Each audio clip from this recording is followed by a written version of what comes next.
All right, we're live. So I usually will give it a minute for people, see if people come on because it's just 1:59 now. But welcome, guys. Thank you all for being here. So this is going to be fun. So this is the first more than two people panel discussion in the history of audits panel discussions. So I'm excited. We're live on Facebook and YouTube. So if you're watching, do me a favor, post something in the comments. Let us know you're here. Say hi. Thank you for being here. And I want to introduce our panel today. So we've got Paul Havens, who is in Washington State, Bob Coppedge in Ohio, and Angel Rojas in Florida. Welcome, guys. We've got the gamut. Thank you. We've got the country covered. I'm in Connecticut. I think we've got, well, Bob's kind of in the middle, so we don't have the lower. Yeah, missing California. If we had one more person, we'd have somebody in the, we could put Bob in the middle, and we could have Rachel. So, all right, guys. So I'm going to dive right in, and I want to go around and just have everybody introduce themselves. Tell us about what you do, where you're from, what's your MSP, all that kind of good stuff. Why don't we start with Paul, and then Bob and Angel. All right, I'm Paul Havens. My company is IT Haven. We're located in Kennewick, Washington, which is the eastern side of Washington, which is a little known fact that most people don't know that there's a desert in Washington, and that's where I live. I live in the middle of the desert, Really? Tumbleweeds and everything. Today it's going to be 100 degrees. Tomorrow it's going to be 105. So it's warm here. And I've been in the MSP industry for over 15 years now. And I started my own MSP about 3 years ago.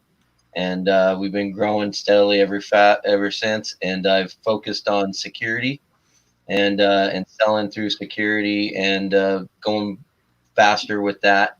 I brought on Audit for IT about a year ago, and I saw an increase in my QBR revenue probably by 100%. Just by bringing on that and Warranty Master, those two combined, 100% increase in the project revenue over the last year. Wow, love to hear that. Warranty Master is a great product. We love them. Yeah. Bob. Cool. Grand Poobah CEO, whatever you want to call it, a Simplex IT, Northeast Ohio. We're started as a pure MSP back in 2007, and essentially, like all MSPs, we're caught up in that whole how do we define value, and how do we define differentiated value when we're comparing ourselves to MSP number 2, number 3, number 4, so on and so forth. We also do a fair amount of what I call co-mits or co-managed IT services. And we've had a fair amount of fortune on that area as well. Awesome. Angel. Hi, I'm Angel Rojas with Data Core Technology Solutions, and we've been a managed services provider in Tampa for 17 years now. So I started back in 2003. We service companies that range from about 10 computers to about 50. It's a great range to be in, and the business owners in that range don't like to see a lot of detail. They just want the facts and they want them quickly. And so audit helps me to do that. Awesome. So I'm going to bounce a couple of questions. Maybe we'll just, we can mix it up, mix the order up. I'll let you guys decide. You guys can fight out who wants to go first. For the panel, what were some problems that you guys had with selling or business reviews, if you had any, that brought you over to using audit in the first place? Well, I guess I'll start. I'll start there. I brought it on because mainly doing my quarterly business reviews with my clients. I started as a pure MSP too, and I always did quarterly business reviews with my clients, and the gathering of materials and making it presentable to a C-level business prospect kind of was detailed long enough that it took me 2 to 3 hours to maybe a full 8 hours to get all the details combined and then write a report that was in the right wording for the C-level of the company. And so bringing in audit, I was able to take that time down at least in half of what I do, if not even farther than that now. I've got it down to where I think I can do a business review in about 2 hours, and then go in with the business review with that and Warranty Master, and it gets the high level report done instantly and quickly, and then that's really all they want to know. And then we talk about where their business is going the rest of the time, and it's more of a personal level that we get to. Awesome. How about Angel?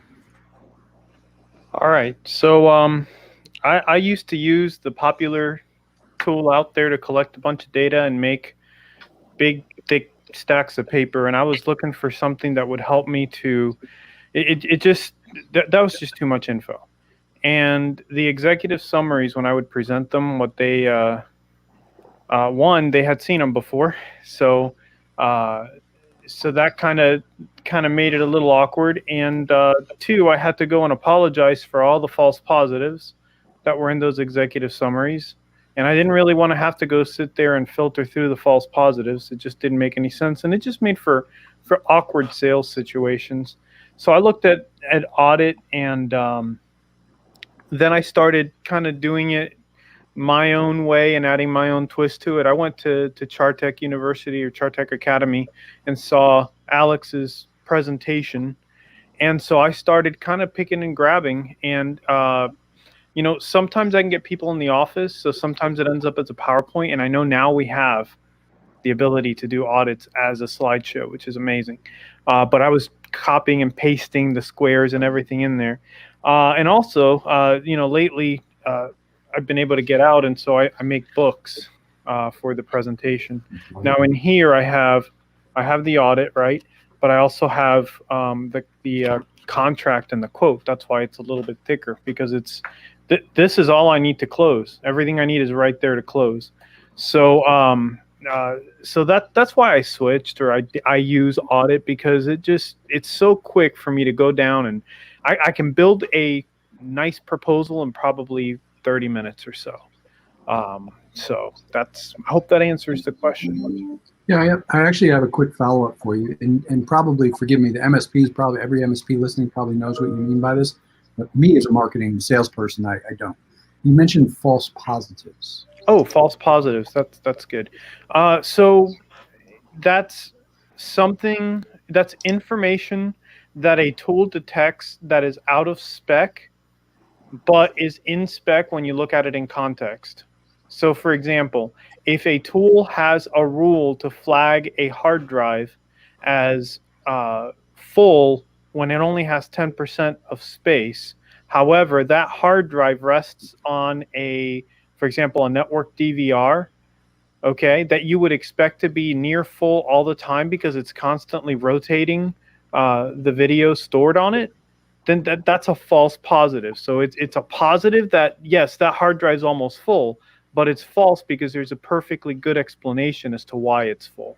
And so there's tons of specs that we look at that an automated tool will flag as off when there's a perfectly good business explanation for it. And so to go through and have to filter through all of those, there's no way to filter through and then make better looking reports. So then I have to say, well, you know, this spec isn't really that bad. And well, you know, this report says that, you know, your score is really low, but it's really not that low. And it just looks really weird and awkward when you're having a sales meeting and you don't even have confidence in what you're presenting. Thank you. Thanks for clarifying. That was great, because I usually sometimes stumble with trying to explain to people that there's really no easy button out there. There's nothing that's going to scan and spit out a beautiful report. You as the MSP have to analyze that data. That's your job, right? And you just explained that brilliantly. So thank you for that. Bob. What? Oh, yeah. So when we're talking to a CEO about an engagement, managed service engagement, there are two things I always listen for, and they're universal in terms of what is a good opportunity, a good client. They value IT, they value IT running well. The first one is it shouldn't be that hard. The second one is it should just work. When they talk about IT, and you can tell them that there's an actual level of pain, there's also a level of expectation, and there's also a really, really deep-seated non-interest in going deep into the weeds. And so you then get back to the whole, it's a well-known thing that people say, if you want someone to pay attention to your writing, write to a 7th grade reading. And if you can then have the whole thing about, I want to go deeper, I want to go further out, whatever, always give them that ability. But you don't want that thud factor of, hey, here's all this data, all this information. And the only way you'll get value out of it is if you read the whole bloody thing, or you listen to us drone on and on about the details. So we want to have something that's going to be compelling. It's going to answer that question. It's going to just work, and it's going to be this easy. And here's something you don't have to read overnight in order to get that value out of it. So that's kind of our positioning. Is what do they want to hear out of us? Awesome. Thank you.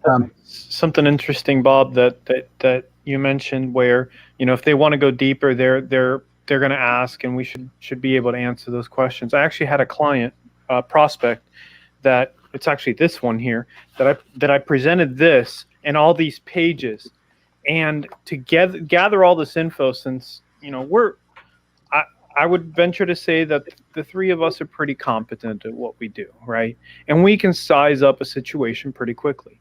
So he asked me, how in the world did you gather that much information when we only met for 15 or 20 minutes the last time we talked? And I got a big old smile on my face, and I went through and said, hey, I asked you every question I needed. I saw the equipment, and here's everything I did to get to that information. And he said, okay, here's a check. That's awesome. Yeah. So the reason, the idea of this panel was email. I sent an email out to our users, to you guys, and it's talking about the whole idea of selling green boxes. And I wanted to ask if that resonates with you or what it means to you. I hear these stories.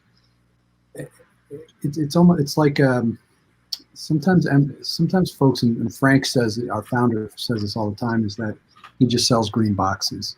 And some folks have given me feedback that it's so silly. It's like I'm just selling a green box because folks see the red box and they just want to buy a green box. So what does that resonate with you? Does that mean something to you? I'll start with Paul again. Oh, okay.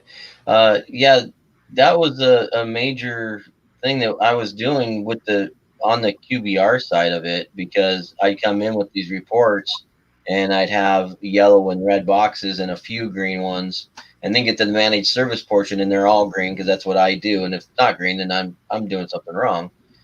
But on their infrastructure and their security, they would have like these holes in there that I was pointing out. And then they say, well, what do we need to do to fix those? And then we just go through the proposal at that time of what we need to do, and then pretty much send them the quote, and they sign off, and off and running we're going. And that's the project we're doing for that quarter. And then we come back the next one and we get rid of the next yellow or red box that was going on. And that was the best way to demonstrate value to them too, is that we're here, we're showing you what's going on. And as the industry changes, those boxes also change.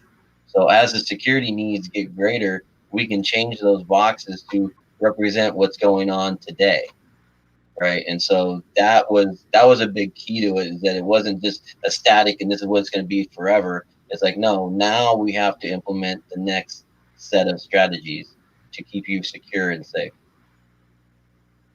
Awesome. How about we go to Bob this time? We'll let Angel go last. How do you communicate value? How do you communicate? And if you communicate value as you see it, you're not communicating value. You're just regurgitating your sales pitch, your mantra. So how do you do so in a way that's going to be universal, that is going to say, okay, got it, that's all I needed, or got it, I have follow-up questions. And the only way you can do that is something that is going to require minimal brain power on their side, and no insult to them, but they get to drive how much detail they want. And the matrix metaphor with the colors and all that kind of thing does that very, very well, especially if you can add, here's your status quo, here's the way it's going to be if we take these actions. And the person can then go, okay, here's the status quo, here's where we're going to be. That's all I need. Okay, here's the status quo, here's where we're going to be. Let's take a look at the actions. Let's take a look at the details. They can choose that. So you're really putting the digestion of the information in their hands and making it as easy as possible, giving them additional options to look at it. It's compelling. Awesome. Angel. So for me, it's very similar in the sense that, people buy emotionally, and our average client isn't an expert in technology. So to have them look at the data, right, and understand how to properly interpret it and understand how to make decisions for their business with it is not always going to be possible. We just don't deal with the most technical people. But they know red, they know yellow, and they know green. So, again, going back to my little deal here, this is the baseline deal. And, coincidentally, all the yellows and reds were the guy's biggest hotspots as to why he was talking to us, right? And so I could tell him, hey, they're red and they're yellow for a reason. You're calling us, and by the way, you're spending this much. You should be spending this much, and that's why they're red and yellow. And one thing I do a little, I don't know if you guys do this, but what I like to do is I don't like to paint the whole thing green, okay? Because that sometimes is unrealistic, all right? I also like to leave room for the future and for projects. So a lot of times we can't fit everything into the budget in the first shot. We have to transition them from everything's on fire to we've got some stability, and now then we can work on it. You want to leave yourself room also for future QBRs so that you don't start getting stuff falling yellow that shouldn't be falling yellow or going into red. So I'd be very careful, because then what you don't want to do is you don't want to shoot yourself in the foot at a later QBR. You sold this and you're coming under. Now, if they change to something after you got on board or you found something else, then you should be able to explain that away. But that's why it creates a really cool trail of QBRs and a quantifiable and measurable way to communicate the value that you sold versus the value that you've provided. And you should be able to, the first one that you present when they're a prospect, there will be some shock, right? But after a while, you should be able to have some agreement on what that looks like. There really shouldn't be any surprises there, And after a while, they're going to get tired of seeing those yellows and reds that are still there from when you first started, and they're going to say, "Yeah, I got some extra cash. Let's make that green." So it kind of just lets it simmer in the back of their mind and bug them. Some people are OCD, so they have to have everything perfect, but it has to be their idea. It can't be my idea, right? If you just leave it and let it simmer, and sometimes, I don't know if you guys have this problem, but we have a long sales cycle with a lot of prospects that aren't quite the pain, or I don't know, maybe they like pain, so they're waiting for more pain before they make a switch. And that is just something really cool that you can leave behind that really doesn't have a ton of info. You can leave a summary behind, and it's just red, yellow, and green, and a couple of numbers, right? You just leave that page behind, and they can simmer on that. And sometimes that can have a pretty powerful impact psychologically. Awesome. Let me double down on what Angela just said, because I think it brings up a good point. To add to that, you also don't want to look like you're promising the moon. Yeah. If you sign with us, everything's going to be perfect right out of the gate because we're perfect, all that kind of fun stuff. So you actually want to show that you're actually listening to their priorities, both from a budgetary standpoint as well as what is critical to you. But by the same token, you're still holding them accountable to accept the fact that in this category, we could be doing better. But we're not going to right now because of the priority, because of the budgetary constraints, Because at the end of the day, you're not selling technology, you're selling a relationship, and you're selling that trust for that relationship. And that means that you have to, and you have to communicate the good, the bad, the ugly in a way such that they're not only understanding the accepting. So, yeah, all green is not good. Yeah, Right. I agree with it too. The same way that I go with it, it's as I go in for the proposal, it's always we're gonna fix the priorities first, and these other ones we're gonna leave for our later projects as we get your immediate priorities done, and so then we go forward from there. And then every QBR has something that we're talking about. What's next? What's next? Yeah. What's next? Awesome. Cool. This time I think we'll go Bob Angel Paul. So we'll go in that order. So Bob's going to go first, and that's the next question. Before I ask it, if you're watching on Facebook or YouTube, leave a comment. Let us know what say hi, or feel free to ask a question of us. Make sure you like the page. We do go live every week at a minimum, so we want to make sure we notify you of that. So next question, guys, can you share a situation where audit helped make that light bulb go off for a client? I'll start. So we actually do use some of the Thud Factor products, the reports, the audits and assessments and all that, but we use that in addition. It really, and by using Audit for IT in one particular instance, we're really able to just bring home, boom, here are some critical things. At the end of the day, you are not able to say you have good backups.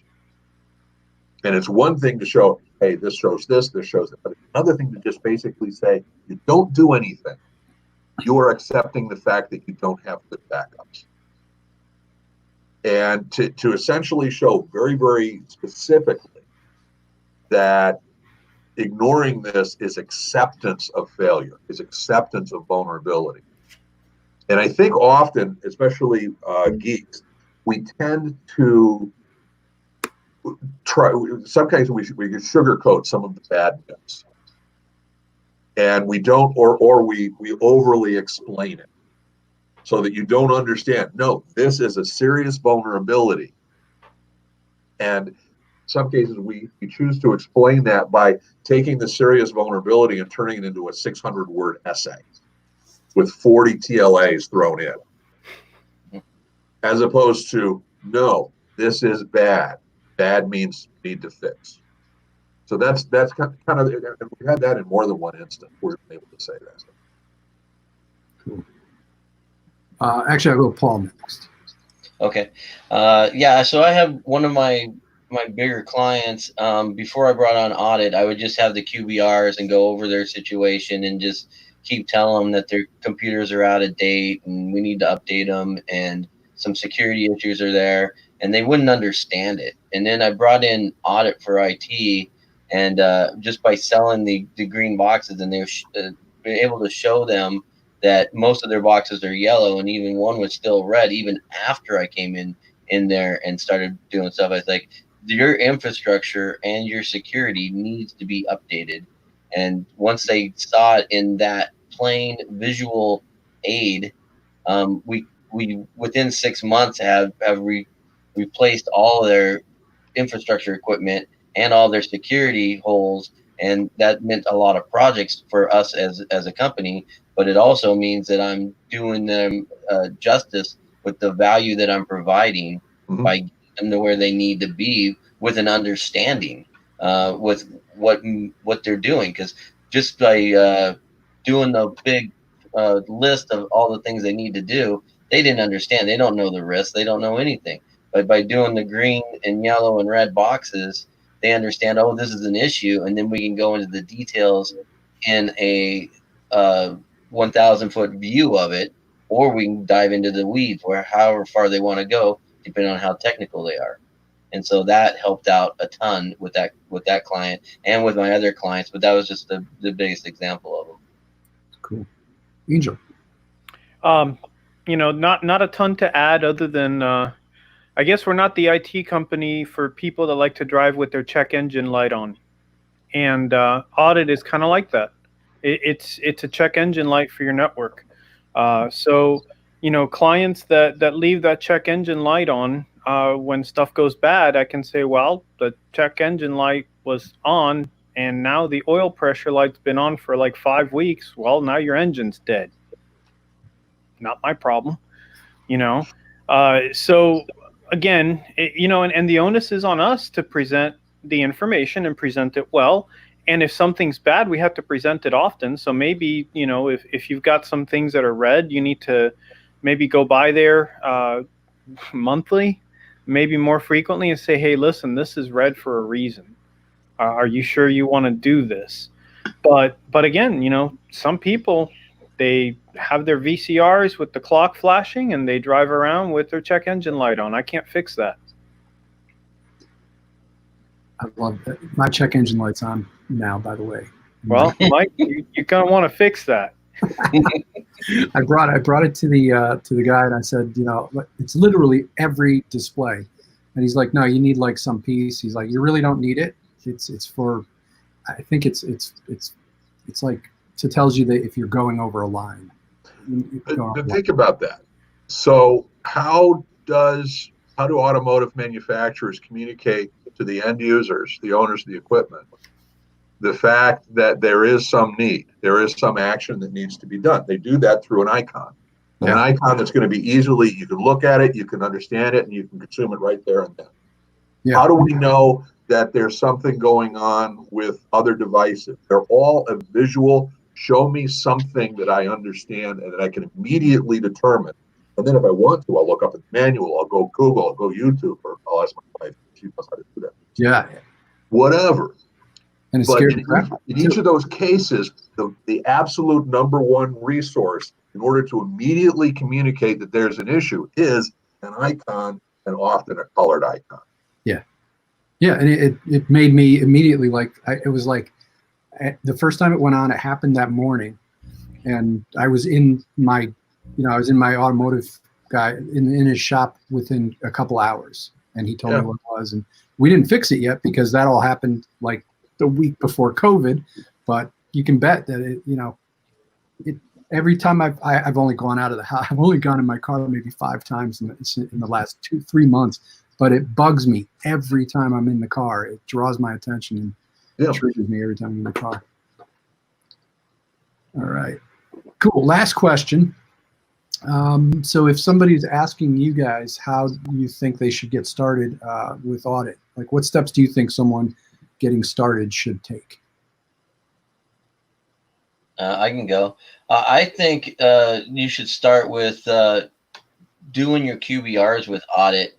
You can do your traditional QBRs with it, bring that paperwork, but bring audit on top, present audit first, and then have your traditional one as the details. If the client was used to that and they want to go into that, just go there, and you'll soon realize that you just never go into that old audit that you used to do. You would just go into the new QBR with audit for IT, and then you just soon get to where, okay, this is what they're going to want to talk about, and then you can put supporting documents with it. And I do the same thing. Let's see if I have it. I have one right here. Yeah. Nope, I don't have one right here. I thought I had another one right here, just like Angel. I thought I had it. Maybe I do. You tease. See, I do have one right here. So I have one right here, just like normal. I have my logo on there. And I put in a book and everything just the same. And as you sell the thing, you just go through that. And then the only thing else you need is maybe an asset report of some kind. And like I said, I use Warranty Master, but some kind of asset report to get that old hardware refreshed and bring your value. I mean, you're really establishing the relationship. You don't want to be reading over a piece of paper. You want to be talking about a square and about what that means to their company. Yeah, that's actually something really cool. Every square, you better know what it means to their company, not what it means to you. Because what it means to you as an MSP and to me as an MSP is absolutely irrelevant. But if it means something to them, like for example, I had a prospect last week that their server had been down for 2 weeks. they're a manufacturer, and all their machines had gone to CAD, and all the files were stored on their server. Okay, so you got, goodness gracious, one of the machines is like $2 million.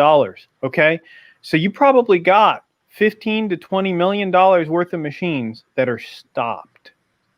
Okay, so when you stop on that server box, you'd better be talking about $15 to $20 million worth of machines that are supposed to be making them money that are stopped. So again, that is a great point, Paul, that you better know what those squares mean to them. Right. I'm going to be a little weird. If you're buying into this product and you're getting started, go to Facebook, go over to their group, and ask if you can find an MSP who's willing to walk you through how they use it. Okay, because I hear it, and I actually had a talk with another MSP. We were talking about some co-managed stuff earlier today, and I mentioned I was doing this session, and he asked the question that, Mike, you are probably so sick of. So is this a replacement for rapid fire? That's our favorite question, man. Absolutely. And it's one of those where I don't care how well you guys answer that question, it still is a mindset. So I would suggest that if you're going for the product, the quick answer is it isn't necessarily at all. It's a very different product. For us, we use both. We're happy with both.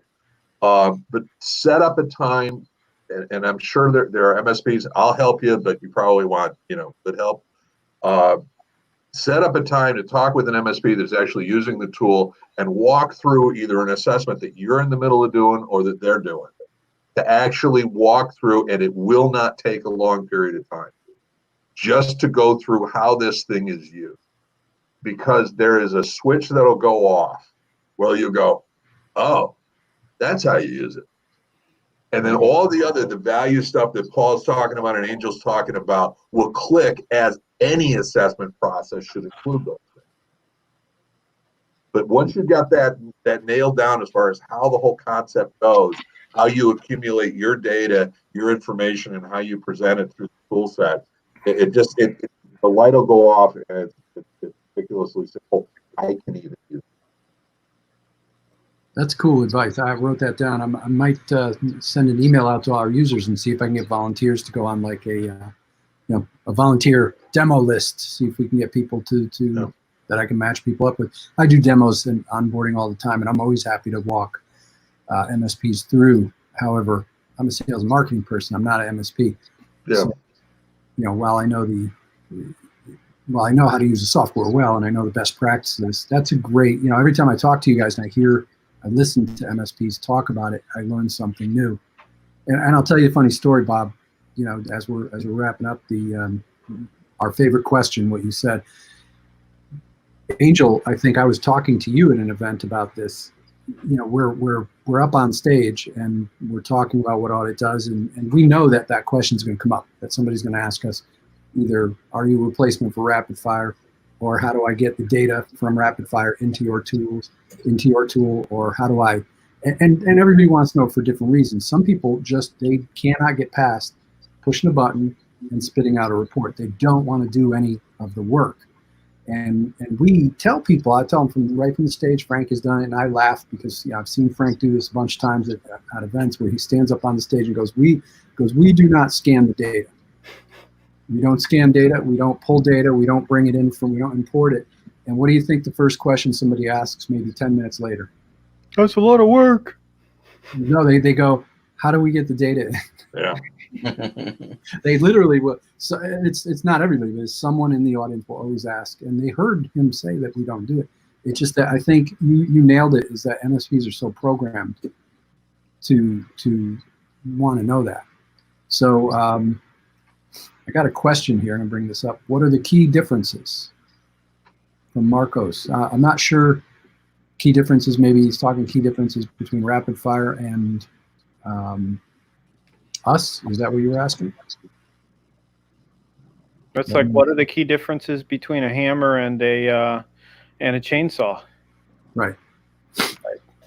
It's Marcos, for all purposes, what rapid fire does, and again, I'm a rapid fire client. We've got both. I'm happy with both.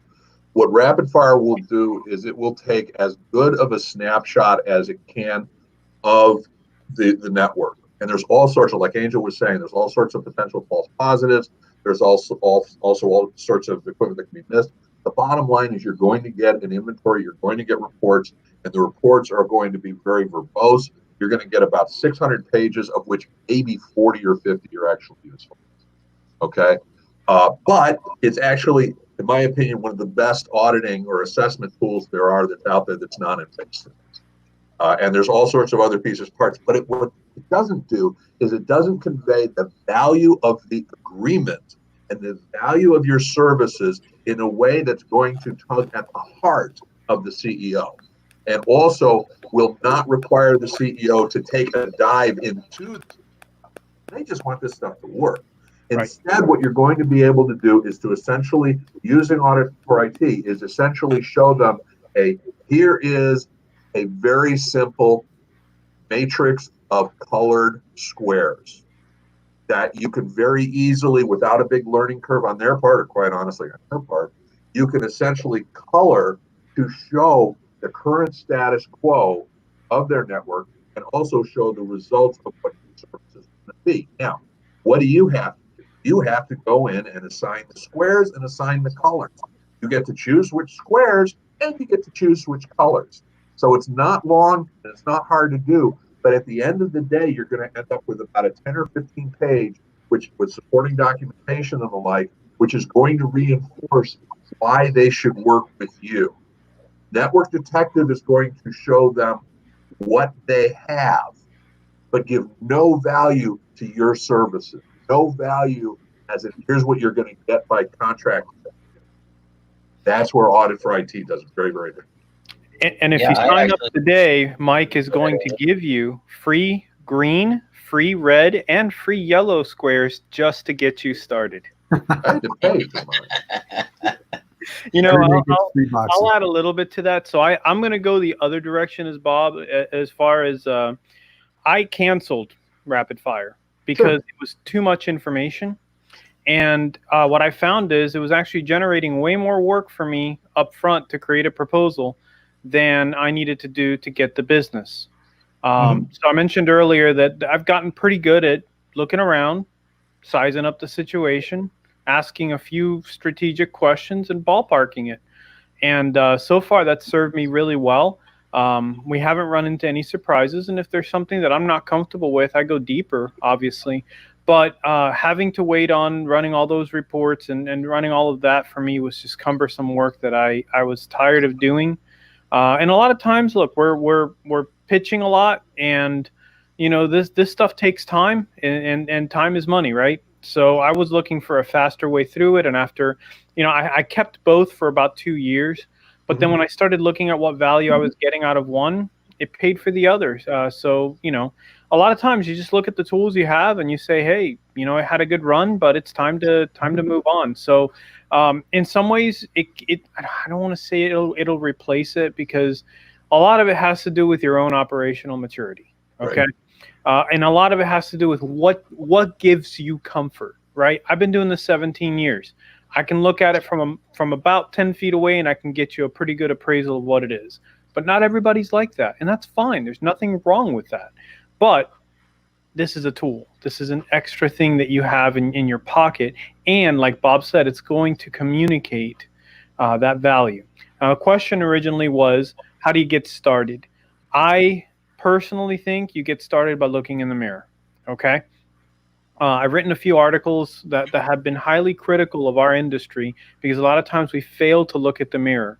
And I think, you know, jumping on the free trial of Audit if you're not a current customer and using it to look in the mirror and assess yourself and assess your MSP and see where you're at, I think that's a great way to do it, because then you get to look at it, you get to do the assessment as a consultant, and then you get to look at it as the client and then sit down and talk about how that makes you feel to see that yellow, to see that red, to see the green. And then you can kind of start to figure out what it's going to be like on the other side of that table when they're the recipient of that report.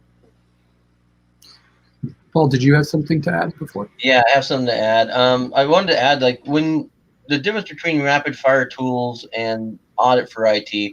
So I used to use rapid fire tools when I worked in other MSPs. I didn't bring it on mine. I just like Angel. I just thought it was a lot of work that was ended up being a lot of fluff and a work for me that the client didn't really get the detail out of. So I went different routes, and then I found audit for IT, and I actually enjoy putting the report together with the green, yellow, and reds at first, because I have to actually think about the customer and where they're at as today's standard at this QBR. So I'm already thinking about what they're going to be asking me as I say, oh, this square is yellow, this square is red.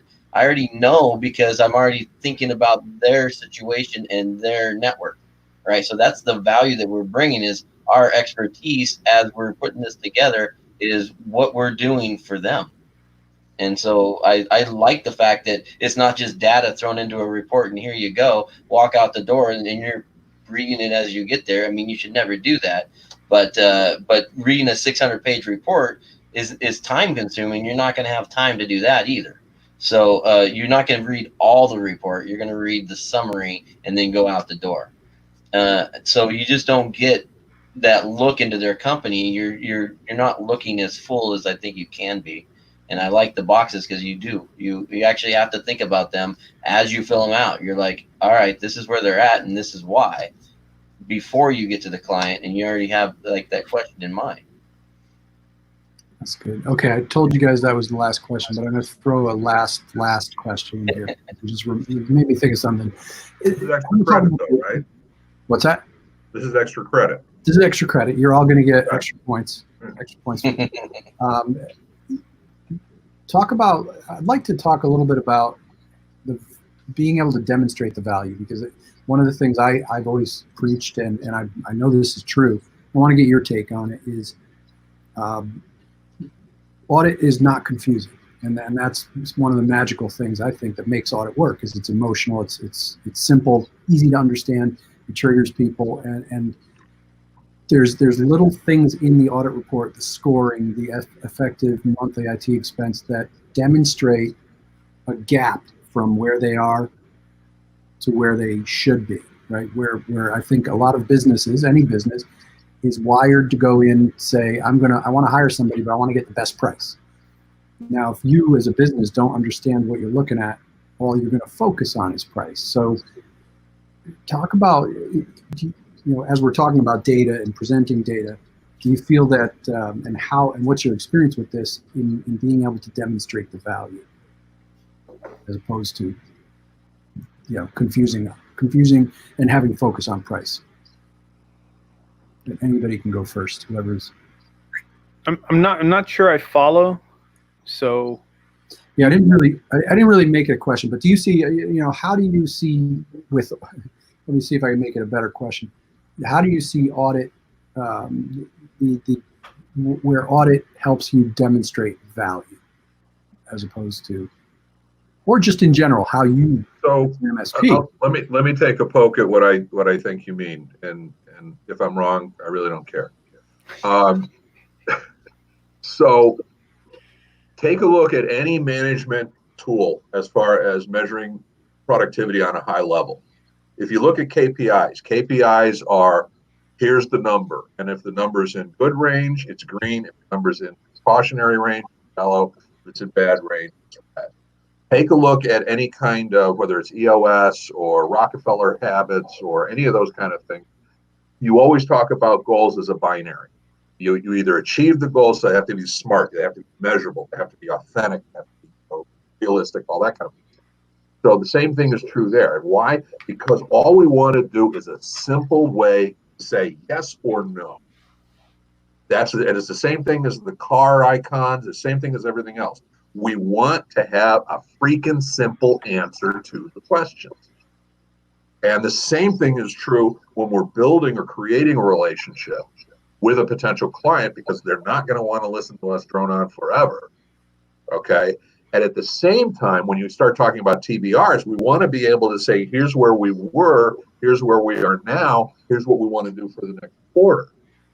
And especially if we set the stage by starting them with that with that metaphor when we first proposed, and then we can use it as an ongoing tool. So measure most every business process, tool, methodology, whatever you want to call it, it gets down to it's a KPI, it's a binary show, and that's what you've got here, and that's how you communicate the value with the ability to drill down deeper if they so choose. So, yeah. For anybody else have anything to add before we wrap? I don't think so. I think he summed it up pretty well on that one. you weren't listening. Cool. I know. I plugged my ears.